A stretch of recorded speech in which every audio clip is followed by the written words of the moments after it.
안녕하세요, 서대리입니다. 우리의 삶에서 투자가 더 이상 선택이 아닌 필수가 되면서 많은 분들이 연금 투자에도 관심을 가지기 시작했습니다. 특히 직장인분들이라면 연말정산, 세액공제 혜택이 빵빵하면서 노후 생활자금을 마련할 수 있는 연금저축펀드에 관심이 많으실 겁니다. 이처럼 연금저축펀드에 대한 관심이 자연적으로 높아지기도 했고, 유튜브 내에서 연금이라는 희소한 주제를 다루는 서대리TV의 채널 특성 덕분에 이런 문의를 자주 받았습니다. 바로 연금저축펀드 계좌를 어느 증권사에서 개설하는 것이 좋을지 많은 분들이 궁금해하시는 것 같습니다. 서대리의 경우 제 인생 첫 증권사이자 NTSUI가 만족스러워서 미래에셋을 이용하고 있는데요. 개인적으로 미래에셋이 처음 투자하는 분들도 이용하기에 나쁘지 않다고 생각합니다만, 요즘 증권사마다 신규 고객을 확보하고자 여러 이벤트들을 진행하고 있기 때문에 이번 영상에서는 연금저축펀드를 증권사에서 새로 가입하려는 분들을 위해서 어떤 증권사에서 신규 계좌 개설하는 것이 가장 유리한지 정리해봤습니다. 그럼 바로 시작하겠습니다. 참고로 이미 개인연금 계좌를 가지고 계신 분들이라도 영상 보시고 현재 이용하는 증권사보다 조건이 더 좋다면 증권사 이전을 통해 갈아타는 것도 한 가지 방법입니다. 타사 이전 이벤트를 통해서 현금도 받으면서 말이죠. 연금저축펀드 계좌를 개설하여 투자하기 좋은 증권사는 어떻게 골라야 할까요?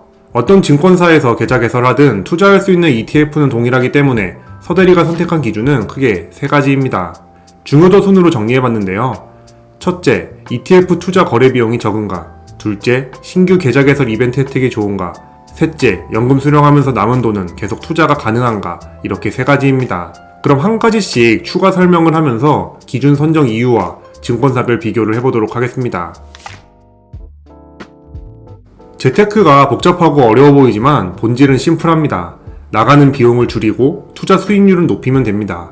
그럼 좋은 재테크인 것이죠. 여기서 우리가 가장 먼저 집중해야 할 요소는 바로 비용입니다.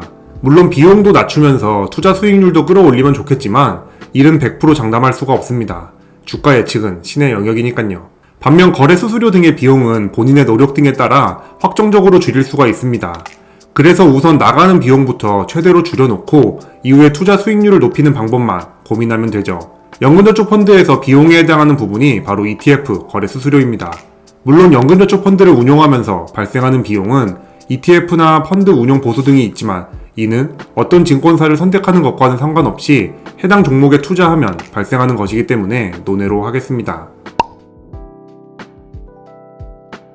제가 직접 주요 증권사 홈페이지를 돌면서 2021년 8월 기준으로 연금저축펀드 계좌의 ETF 거래 수수료를 정리해봤습니다.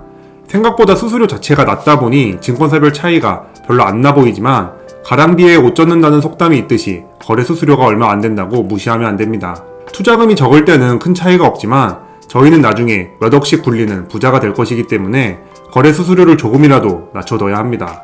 실제로 수수료 혜택이 가장 좋은 삼성증권과 수수료 혜택이 가장 안 좋은 신한금융투자에서 각각 1억 원씩 ETF를 거래했다고 하면 거래 수수료 차이가 거의 19만 원 정도 됩니다. 두 번째로 수수료가 저렴한 모바일 나무와 비교해도 18만 원 정도 차이가 나죠. 1억은 단위가 너무 크니 서대리가 매달 입금하는 35만 원을 기준으로 증권사별 수수료 비교도 해봤습니다. 삼성증권과 모바일 나무 개인연금 계좌에서 ETF를 매수하면 거래 수수료는 각각 15원, 52원입니다. 반면 신한금융투자에서 ETF 35만원치를 매수하면 발생하는 거래 수수료가 679원이나 됩니다. 600원밖에 안 되네 라고 하실 수도 있지만 근본 월배당주인 리얼티인컴의 한 주당 월배당금이 세전 275원 정도입니다. 즉, 어떤 증권사를 결정하느냐에 따라서 거래 수수료만으로 매달 리얼티인컴 2주에 해당하는 배당금을 그냥 날릴 수도 있다는 얘기입니다. 참고로 ETF를 매수할 때 드는 거래 비용에는 두 가지 비용이 합으로 계산되는데요. 증권사에 내는 거래 수수료와 한국거래소, 한국예탁결제원 등에 내는 유관기관 수수료가 그것입니다. 요즘 많은 증권사들이 신규 고객들을 대상으로 거래 수수료, 무료 혜택을 주고 있는데 이는 증권사의 거래 수수료에만 해당합니다. 유관기관 수수료는 그대로 발생하기 때문에 엄밀히 따지자면 완전 무료는 아니라는 점 참고해주세요. 여튼 ETF 총 비용이 저렴한 순으로 나열해보면 1등이 삼성증권, 2등이 모바일나무, 3등이 미래에셋 증권입니다.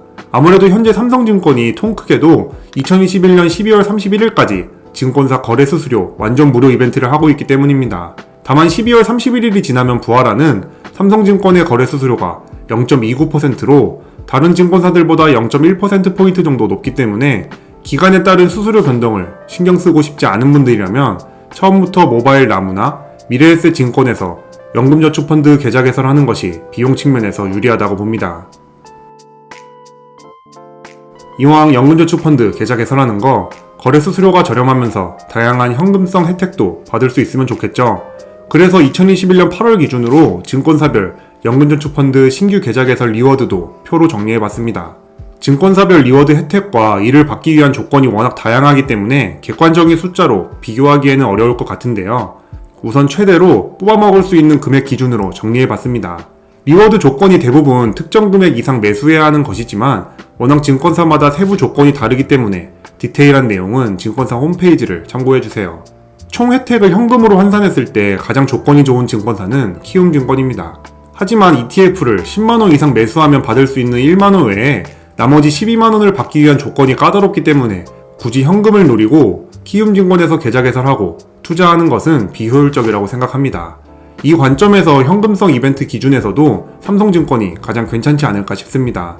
그나저나 작년에 워낙 증권사별 출혈 마케팅이 심해서 그런지 요즘은 이벤트 혜택들이 그닥 좋지는 않은 것 같습니다.